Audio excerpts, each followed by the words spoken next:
16, ¿qué tal? Muy buenos días, bienvenidos a su programa Contacto Directo. Hoy son nuestros invitados María José Carrión, asambleísta de Alianza País, presidenta de la Comisión de Fiscalización. Después de 4 meses de haberse aprobado el informe de la Comisión de Justicia que investigó los papeles de Panamá, comparecieron ante la Comisión de Fiscalización las autoridades de control para informar sobre las acciones tomadas contra la red de corrupción de Petroecuador que hace 2 meses denunció el secretario jurídico de la Presidencia de la República. ¿Tomó alguna decisión la comisión?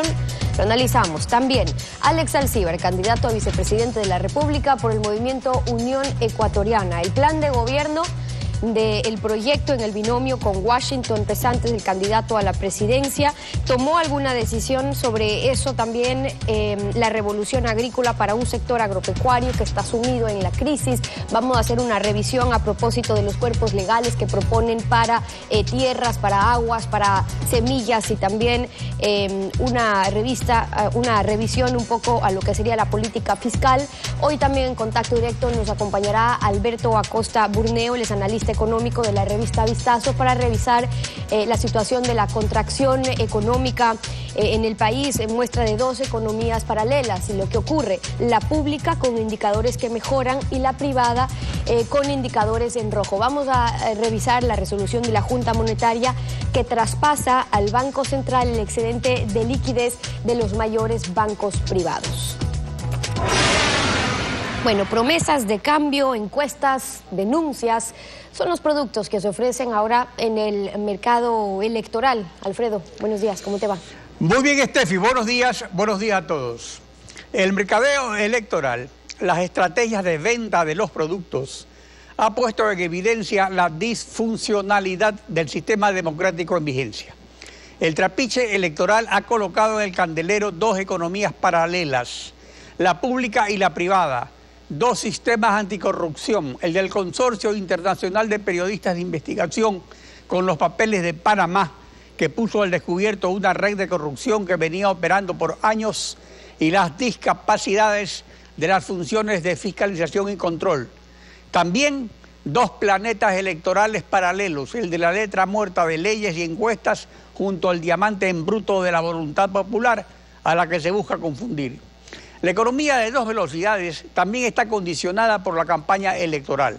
Por un lado, la que sostiene al Estado candidato con más deudas e impuestos porque se acabó la lotería petrolera, y por otro, la del pueblo, a la que se chupa liquidez con transfusión directa a las venas de un Estado que tiene candidato propio, que debe despedir al jefe inaugurando obras, pero que de 10 empleos solo da 1, según lo revela el INEC, lo cual marca un sector privado con sus indicadores en rojo y un gobierno que sigue imponiendo tributos ante la mirada calculadora de una oposición que sueña en que así tendrá más votos.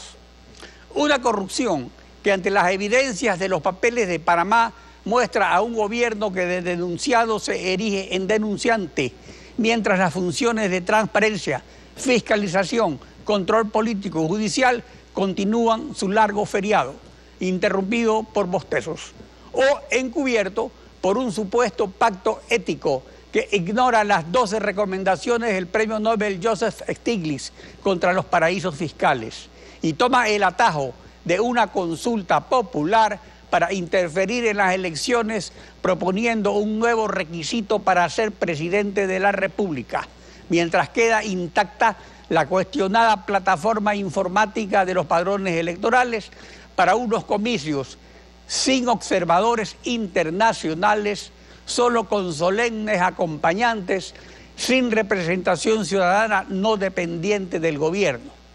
Ese es entonces el desafío de ese diamante en bruto de la voluntad popular, hacer que las cosas vuelvan a estar en el lugar que les corresponde en una sociedad democrática. La actualidad, los protagonistas, el análisis y la información en Contacto Directo.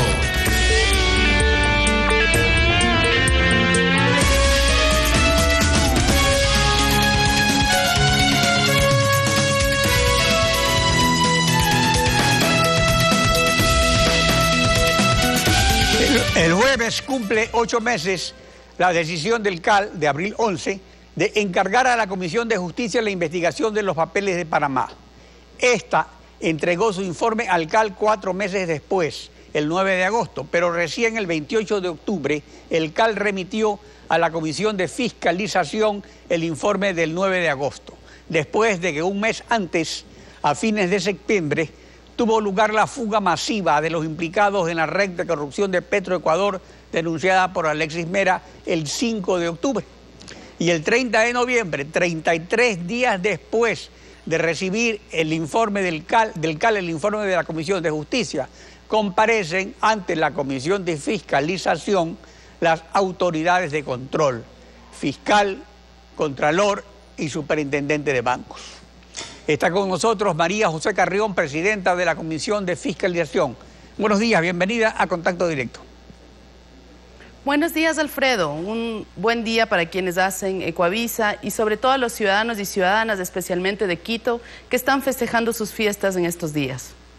El informe de agosto 9 de la Comisión de Justicia, en su parte resolutiva, literal A, le pide al CAL solicitar las acciones legales a las autoridades competentes y, no obstante, remitir a la Comisión de Fiscalización el informe para que inicie el procedimiento que establece la Constitución y la ley. Al respecto, Mauro Andino, presidente de la Comisión de Justicia, precisó lo siguiente aquí en Contacto Directo el 23 de agosto. Veamos lo que dijo Mauro Andino. De Justicia llevó a cabo un trabajo eminentemente técnico y se fundamentó en la documentación que requerimos de varias diferentes instituciones del Estado, como del Servicio de Rentas Internas, de la Contraloría, de la Superintendencia de Bancos, como también de los aportes que hizo el asambleísta Cristian Viteri y el asambleísta Fausto Cayambe.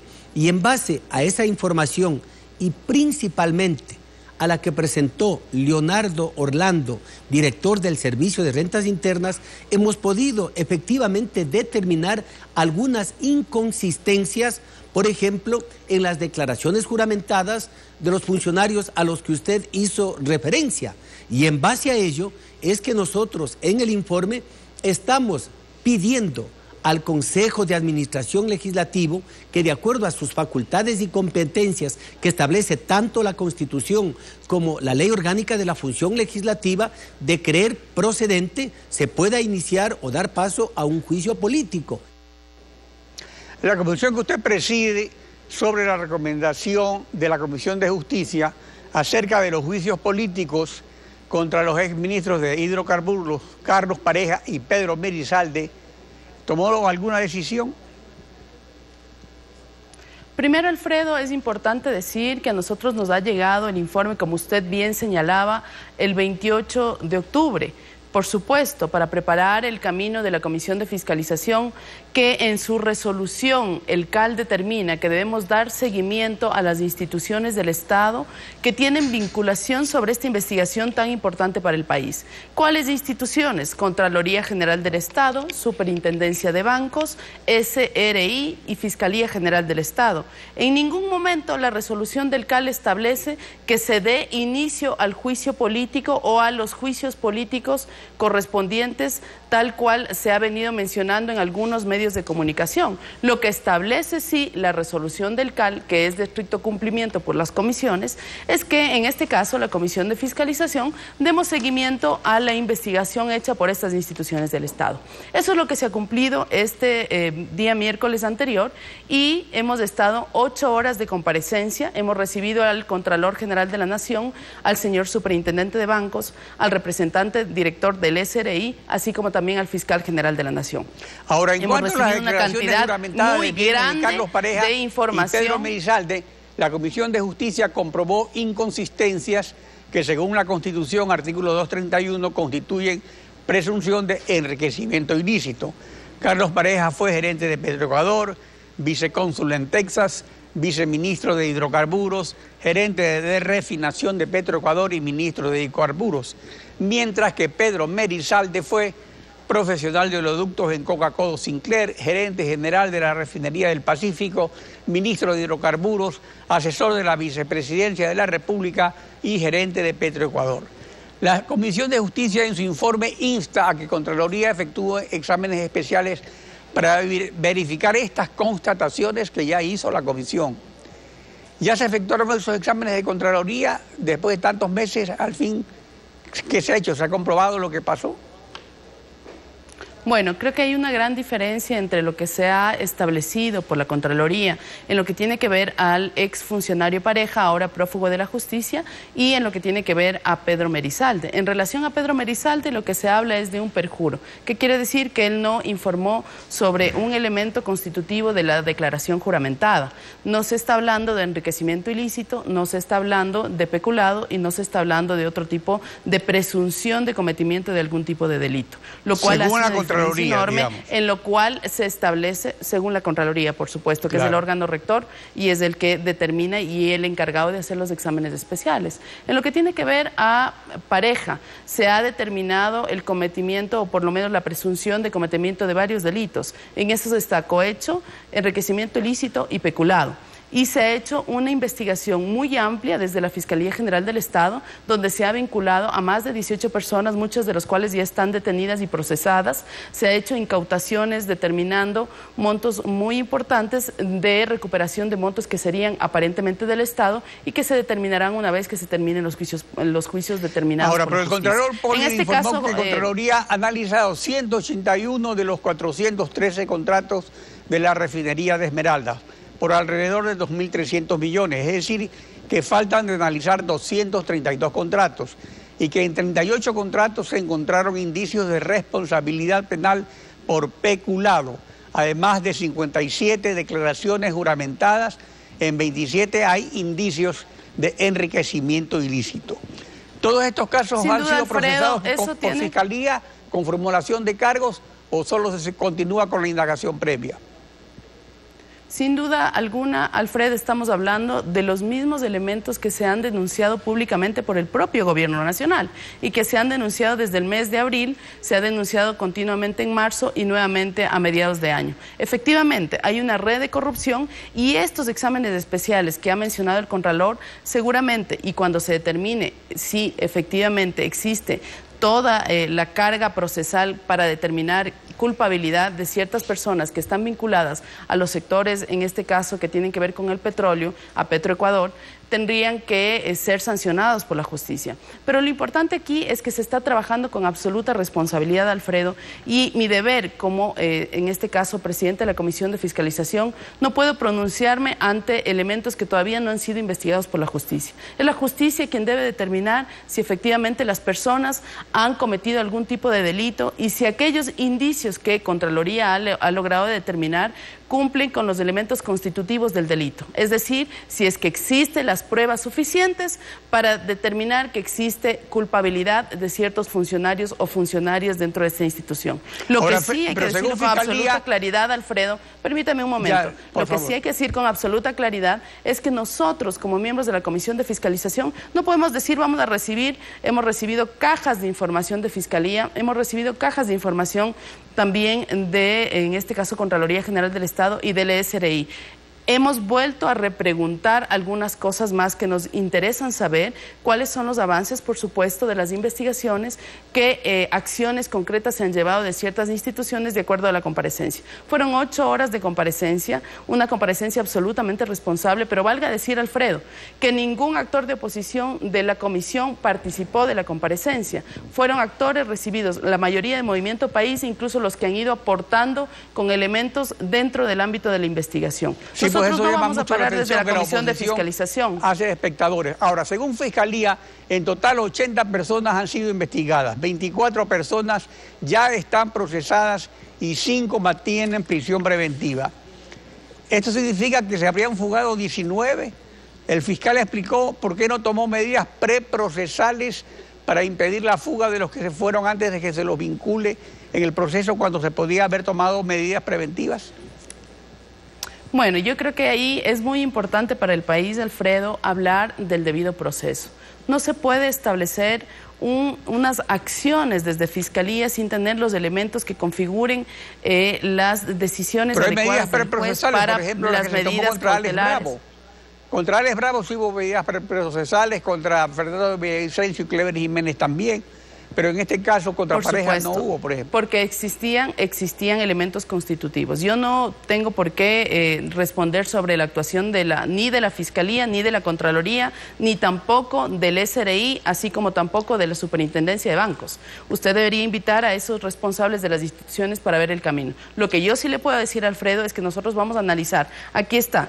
El señor fiscal nos ha dejado que tiene 17 casos, 5 instrucciones fiscales, 11 investigaciones previas, 381 diligencias, 15 asistencias penales internacionales, 36.158 fojas procesales, 6 allanamientos, 6 privados de la libertad, 24 procesados y 80 personas investigadas. Esa es la información que tenemos reposando en este momento en la Comisión de Fiscalización en cajas y que estamos analizando ya con el equipo jurídico de la Comisión para establecer primero si es que el fiscal cumplió con el debido proceso. Segundo, si es que los tiempos procesales fueron cumplidos por el fiscal y si es que podía haberse tomado o no una medida previa para evitar no solo la salida de Pareja, sino muchas otras personas que salieron durante este proceso de investigación, que es un proceso previo a la entrada a juicio. Yo creo que para el país es muy importante decir que la Comisión de Fiscalización y la Asamblea Nacional ha actuado con absoluta independencia y va a seguir actuando con independencia, pero además va a seguir actuando con responsabilidad. No vamos a permitir la impunidad. Y si es que hay algún tipo de complicidad de cualquier institución pública, no nos temblará la mano en poder llevar a hacer un juicio político a quien corresponda. María José Carrión, gracias por acompañarnos en Contacto Directo. Muchas gracias, Alfredo. Estefi. Son las 7 de la mañana con 17 minutos. En instantes estará Alex Alcíbar, candidato a vicepresidente de la República por el Movimiento Unión Ecuatoriana. El plan de gobierno del binomio Pesantes-Alcíbar, la revolución agrícola para un sector agropecuario sumido en la crisis, lo analizamos al volver. Quédese usted en nuestra sintonía.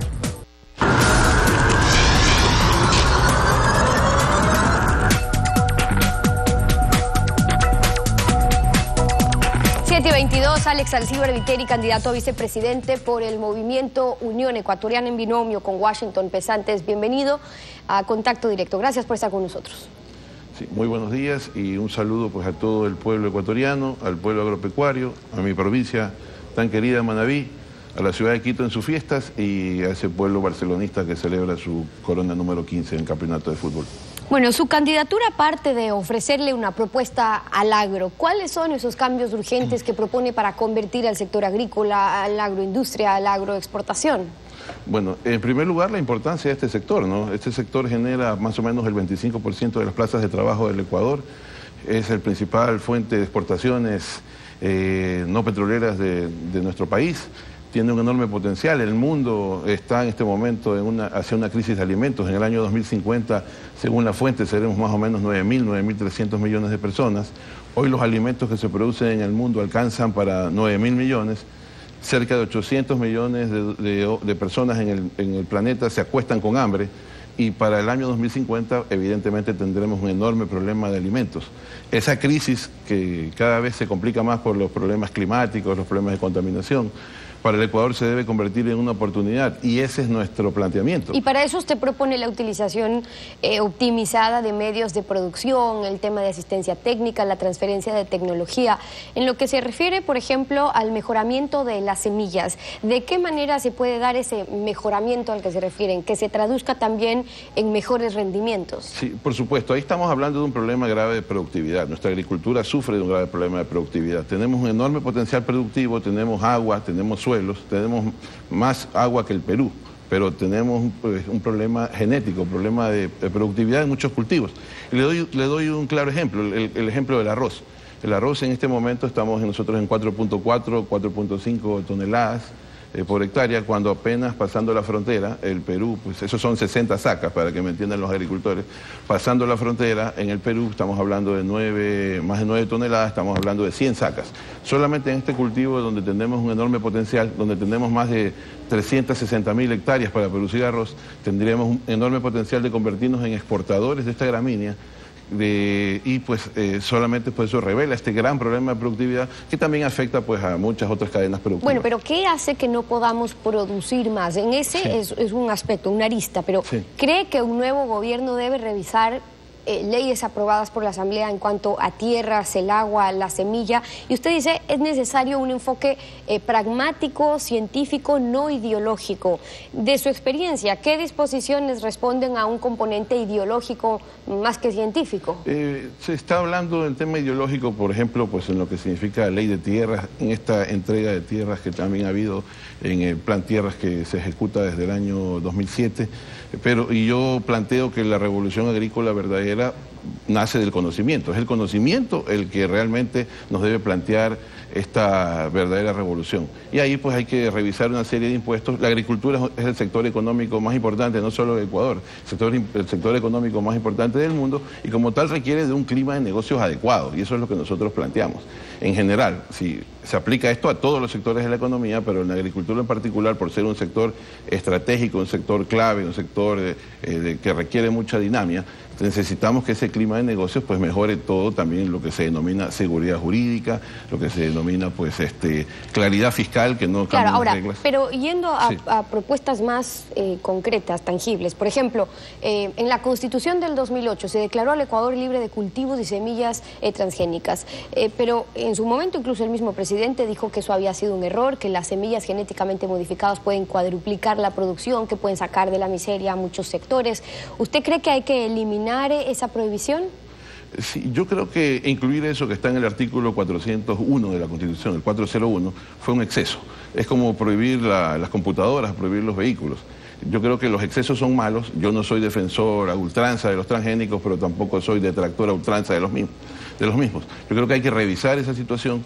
Efectivamente, hay cultivos donde podríamos aprovechar esta situación. Y hoy consumimos transgénicos. Hoy el Ecuador, le doy otro ejemplo, importamos $500 millones al año en productos de soya. Soya que va, la mitad más o menos de esto, a aceite de consumo humano, que es importado y va embotellado por las diferentes fábricas, y 250 millones en torta de soya que va directamente a los balanceados, que va directamente pues también... De todos los alimentos. A todos los alimentos, al pollo, al cerdo, a la leche, a los huevos, que estamos consumiendo todos los días. Entonces, bueno, pero también, ¿qué pasa en la práctica con ese mismo ejemplo, con el maíz o con la soya? Que por cierto Argentina está liderando en exportación en producción de soya, le vende a China, que es el principal cliente en el mundo de soya, pero lo produce también con semilla genéticamente modificada, y si es así, con países en la región que están en la capacidad de producir en esas condiciones, Ecuador se ve imposibilitado entonces de competir, de exportar. Así es, ahí estamos hablando de la necesidad de pragmatismo. Tanto Argentina, que ha sido gobernado pues por un gobierno socialista hasta hace un año, Brasil, que lo mismo, Bolivia, pues han sido países del ala, digamos, izquierdista de América Latina, y acaba en este momento, hace pocos meses, China de comprar pues Syngenta, que es una de las compañías más grandes en temas de investigación, y Bayer de Alemania acaba de comprar Monsanto hace algunos meses. Entonces estamos hablando de que esto se trata de pragmatismo. Como decía Deng Xiaoping, no importa de qué color sea el gato, lo importante es que case ratones. Asimismo, pues en la agricultura hay que ser pragmáticos, hay que privilegiar la rentabilidad de los agricultores, porque la agricultura de una u otra manera es un negocio. Incluso el que está en agricultura de subsistencia tiene el negocio de sobrevivir. Bueno, y la generación de empleos en ese sentido, pero y por eso es importante dejar en claro, tiene nuestro país las condiciones climáticas, tierra, etcétera. Por ejemplo, para producir soya y dejar de importar esos $500 millones a los que usted se refería, es decir, nosotros podríamos producir no solo para satisfacer la demanda nacional, sino también para exportar, porque a la larga estamos importando, igual lo estamos consumiendo. Por supuesto, hay que repensar muchas de las cadenas productivas. Esta cadena maíz, soya, ave, cerdos, se entiende como un solo conglomerado industrial. Hay que mejorar mucho en la eficiencia. Eso pues lo hemos hablado, inclusive estuve en Quevedo hablando con el grupo de maiceros de Fenamaíz. Ellos hablan de que ha habido pues una disminución de 100.000 hectáreas en el área maicera nacional. También ha habido un incremento en productividad producto de la inversión que ha hecho el sector privado, el material genético, pero hay que repensar todo este sector para convertirnos en exportadores. Chile exporta 30.000 toneladas de pollo a Estados Unidos. Eso es un dato muy interesante que llama mucho la atención, y sobre todo pues en este ambiente donde hay muchos detractores del comercio que dicen que si nosotros abrimos las fronteras pues vamos a ser inundados de productos importados. Entonces, la agricultura tiene todo el potencial para salir adelante. Tenemos sistemas de riego que hay que maximizarlos, hay que terminar proyectos de riego, se inauguran obras donde no se lo hace de manera completa. Todavía en Manabí, pues en mi provincia, devastada por un terremoto, todavía estamos esperando la culminación del proyecto de riego Poza Honda, todavía estamos esperando que se ponga en funcionamiento pues el Carrizal Chone. Bueno, y así son varias propuestas en cuanto al riego, las fuentes de agua, pero solo para terminar ese tema y concluir, si mejoramos esa oferta exportable de lo que usted se refiere, con productos, con qué productos que China está comprando incluso, eso puede cambiar además la balanza comercial, incluso con ese país, con China, con quien tenemos acuerdos por petróleo, más un negocio financiero, porque China nos compra y lo revende. ¿Qué haría usted para mejorar la balanza comercial con un país tan estratégico como China? Por supuesto, el mundo consume alimentos, como le dije, China es uno de ellos. El incremento del ingreso per cápita en China hace que se consuma más alimentos, más proteína. Ahí hay un enorme potencial. Nuestros países vecinos, como Chile y Perú, ya lo están aprovechando. Nosotros estamos fuera de esa situación y es lo que debemos maximizar con conocimiento, con riego, con mecanización, con tecnología, con investigación adecuada, con transferencia de tecnología, con extensión, y son pues algunos de los factores que hay que maximizar. Hay que hacer un sistema nacional de investigación en donde la relación pues entre los agricultores y la industria agrícola y la investigación pues vaya de la mano y podamos tener productos que tengan potencial y que se conviertan en importantes parte de nuestro portafolio de exportaciones. Son las propuestas de Alex Alcíbar, candidato a vicepresidente por el movimiento Unión Ecuatoriana en binomio con Washington Pesantes. Hoy en Contacto Directo, gracias por haber estado con nosotros. Muchísimas gracias. A usted. 7:31, vamos a una pausa y al regresar estará Alberto Acosta Burneo, analista económico de la revista Vistazo. Vamos a hablar sobre la contracción económica. Muestra dos economías paralelas, la pública con indicadores que mejoran y la privada con indicadores en rojo. Lo examinamos al volver. Quédese usted en nuestra sintonía.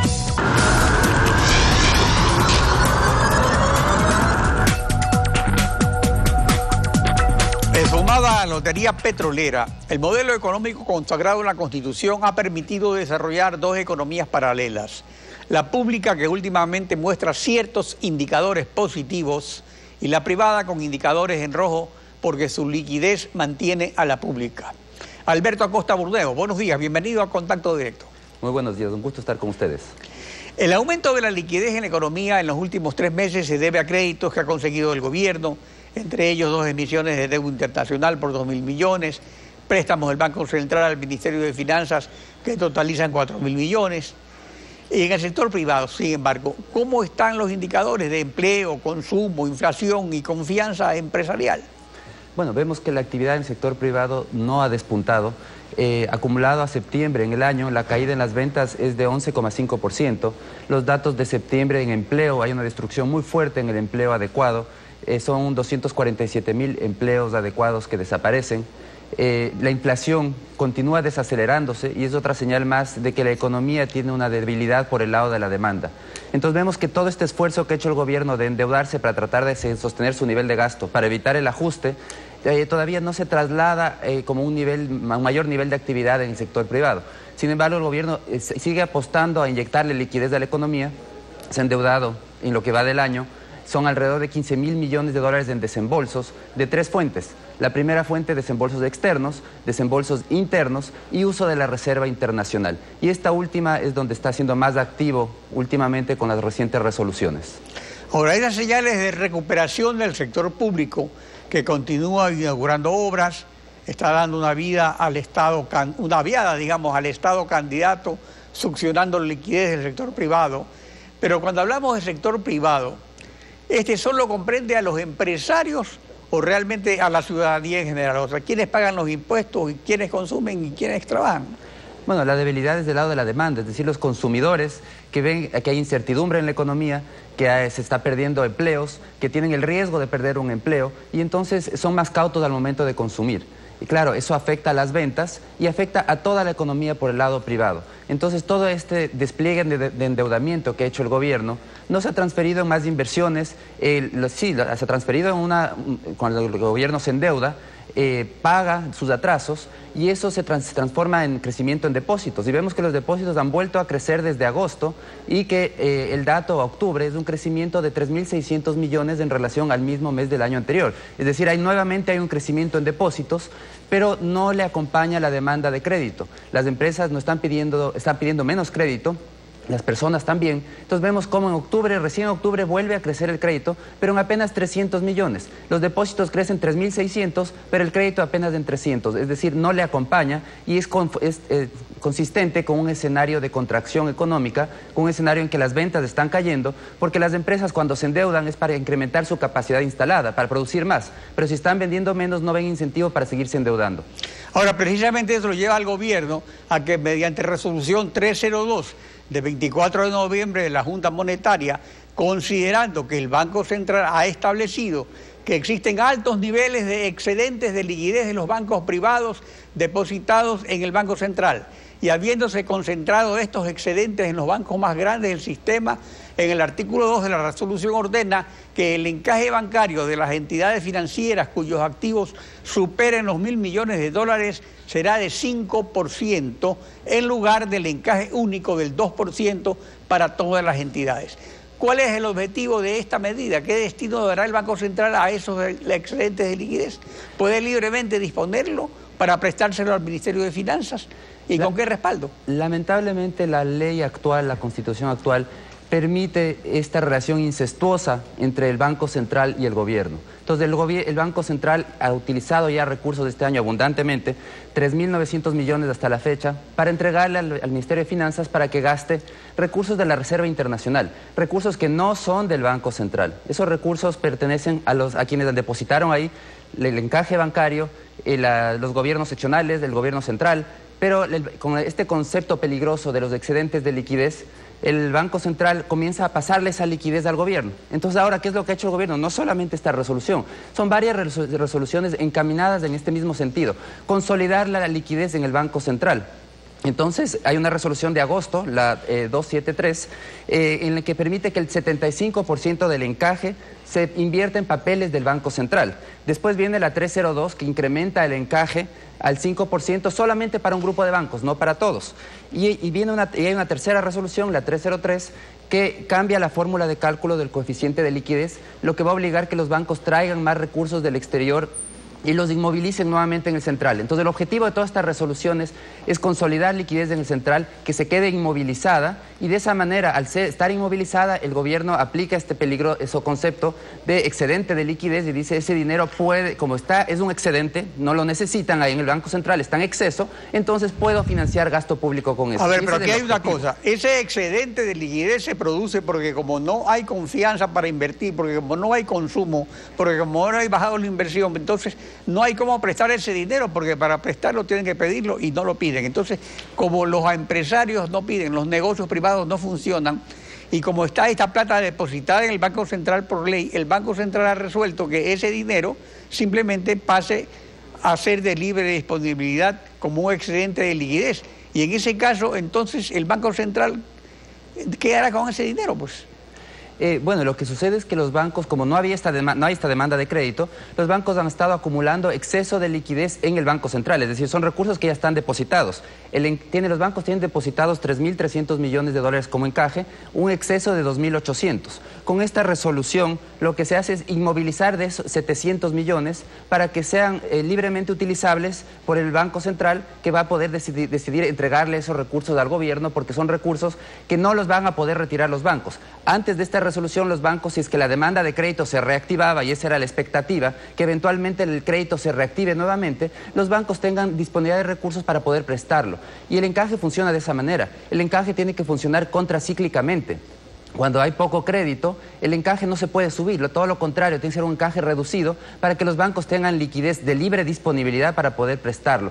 En este gobierno se hace lo contrario, porque claro, priman los objetivos políticos, el objetivo de mantener el gasto público, que estamos viviendo una ficción sostenida por el endeudamiento. Y está especialmente porque estamos en campaña electoral. Ahora, adicionalmente, la resolución 305 de la misma fecha, noviembre 24, En el artículo 1 sustituye el pliego tarifario de octubre de 2016 que había sustituido al de octubre de 2015, mediante el cual elevó el costo de 16 servicios bancarios. ¿Cuál es el propósito? ¿Se rebajan las tarifas, se las elevan para compensar el encaje? ¿Qué es lo que pasa con esa resolución? Vemos que el gobierno continúa con su política de intervenir hasta el mínimo detalle en la actividad bancaria, lo cual es negativo, es peligroso, es antitécnico. El año pasado, cuando hubo un problema de liquidez, cuando hubo poca liquidez en la economía, el gobierno más bien incrementó las tarifas. Ahora que hay mucha liquidez, pero por una causa que no es sostenible, como es el endeudamiento externo, comienza a reducir tarifas para reducir los ingresos bancarios. Es una medida totalmente antitécnica y el gobierno debería, si fuese responsable en materia bancaria, seguir propiciando que se vaya desarrollando el crédito, impulsar que se desarrolle el crédito y ayudar que la banca continúe con niveles adecuados de liquidez y con liquidez disponible para poder hacer ese incremento de crédito que tanto necesita la economía, porque la economía tiene que recuperarse y eso se logra solamente impulsando el crédito nuevamente. Pero eso sería también bajando las tasas de interés, ¿de acuerdo? Que si la inflación baja, deberían bajar las tasas de interés. Por supuesto, y la liquidez, la amplia liquidez que tenemos en este momento ya ha presionado a la baja las tasas de interés. Lógicamente que estas medidas van en contra de esta decisión, porque al inmovilizar liquidez, reducen liquidez del sistema. Entonces es contrario inclusive al objetivo de reducir tasas de interés que se logra con abundante liquidez, que es lo que estábamos viviendo en este momento, y que lo que necesitábamos era ese empuje de confianza para que el sector privado comience a demandar más crédito y comience a crecer nuevamente. Alberto Acosta, por nuevo, gracias por su participación en Contacto Directo. Muchísimas gracias. Estefi. Concluimos así esta emisión de Contacto Directo. A ustedes también, gracias a su confianza y sintonía. Nos volvemos a encontrar mañana, Alfredo. Mañana continuamos, rayando la desinformación en Contacto Directo. Buen día.